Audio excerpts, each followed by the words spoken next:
सदियों से इंसान मानते आए हैं कि पृथ्वी ब्रह्मांड का केंद्र है। हम आसमान की तरफ देखते थे और सूरज, चांद और तारों को अपने चारों ओर घूमते हुए देखते थे। ऐसा लगता था कि हम ही सब कुछ के केंद्र में हैं।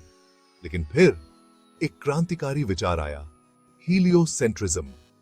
हीलियोसेंट्रिज्म का मतलब है कि सूरज, न कि पृथ्वी, हमारे सौर मंडल का केंद्र है। इस विचार ने ब्रह्मांड में हमारी जगह के बारे में हमारी सोच को बदल दिया।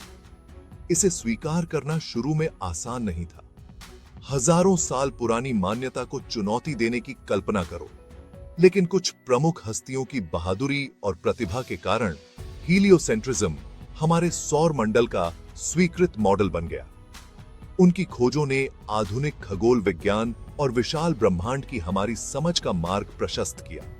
तो तैयार हो जाइए समय और अंतरिक्ष के माध्यम से एक यात्रा पर जाने के लिए, हीलियोसेंट्रिज्म की आकर्षक कहानी का पता लगाने के लिए।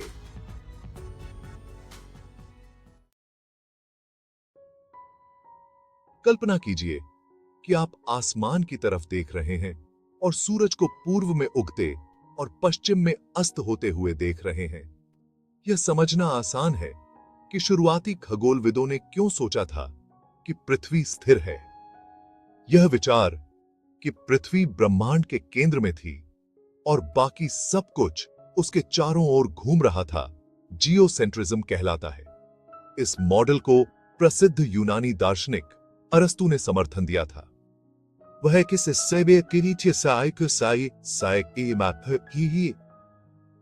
एक ऐसे ब्रह्मांड में विश्वास करते थे जिसके केंद्र में पृथ्वी थी, जो संकेंद्रित क्षेत्रों की एक श्रृंखला से घिरी हुई थी।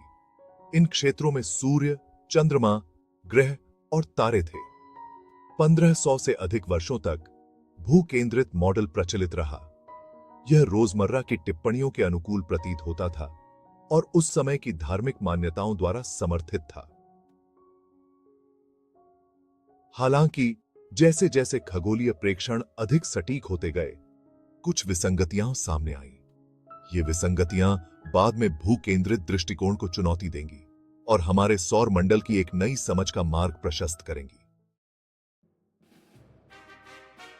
भूकेंद्रवाद से सूर्य केंद्रवाद में परिवर्तन एक धीमी और क्रमिक प्रक्रिया थी, जो कई प्रतिभाशाली दिमागों के काम से प्रेरित थी। भूकेंद्रित मॉडल में पहली दरारें 16वीं शताब्दी में निकोलस कोपरनिकस के साथ दिखाई दी। पोलिश खगोलशास्त्री कोपरनिकस ने प्रस्तावित किया कि सूर्य, न कि पृथ्वी, सौर मंडल का केंद्र था। उन्होंने तर्क दिया कि पृथ्वी और अन्य ग्रह गोलाकार कक्षाओं में सूर्य के चारों ओर चक्कर लगाते हैं। उनकी पुस्तक De Revolutionibus Orbium Coelestium on the revolutions of the heavenly spheres में प्रकाशित यह मॉडल वैज्ञानिक क्रांति के लिए बीज बोया।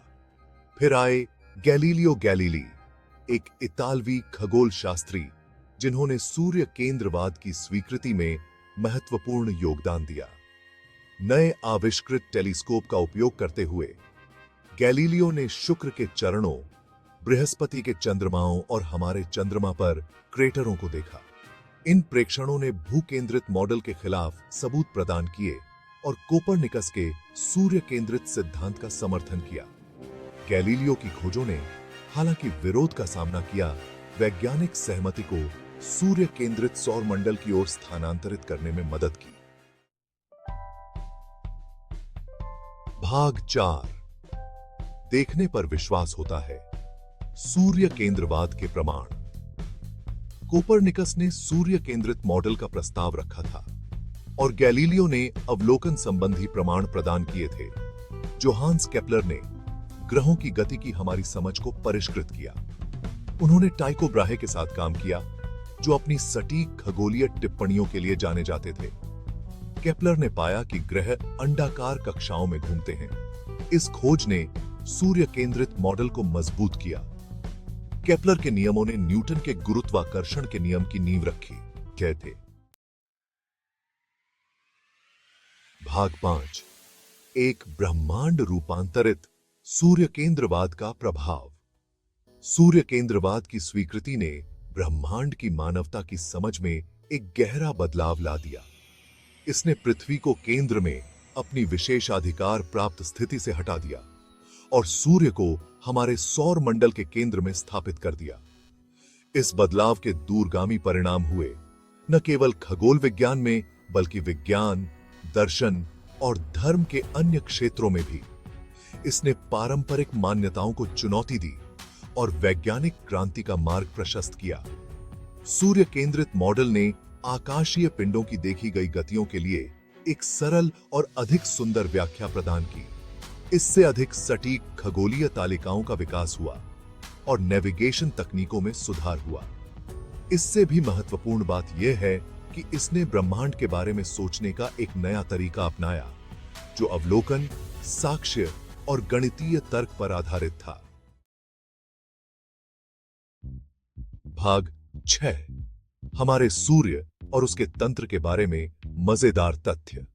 अब जब हम अपने सौर मंडल में सूर्य की स्थिति के महत्व को समझ गए हैं, तो आइए अपने ही तारे के बारे में कुछ मजेदार तथ्य जानें। पहला, सूर्य गैस का एक विशाल गोला है। आपको यह जानकर आश्चर्य हो सकता है कि सूर्य एक ठोस वस्तु नहीं है। यह गर्म, चमकती गैस का एक विशाल गोला है, जिसमें ज्यादातर हाइड्रोजन और हीलियम है, जो अपने ही गुरुत्वाकर्षण द्वारा एक साथ बने हुए हैं। दूसरा, सूर्य अविश्वसनीय रूप से विशाल है। सूर्य हमारे सौर मंडल के कुल द्रव्यमान का 99.8% से अधिक बनाता है। इसका मतलब है कि सभी ग्रह, चंद्रमा, क्षुद्र ग्रह और धूमकेतु मिलकर सौर मंडल के द्रव्यमान का एक छोटा सा अंश बनाते हैं। और तीसरा, सूर्य वास्तव में बहुत दूर है। पृथ्वी और सूर्य के बीच की औसत दूरी लगभग 90 करोड़ 30 लाख मील या 150 मिलियन किलोमीटर है। सूर्य से प्रकाश को पृथ्वी तक पहुंचने में लगभग 8 मिनट लगते हैं। भाग 7, ब्रह्मांड की खोज करते रहें।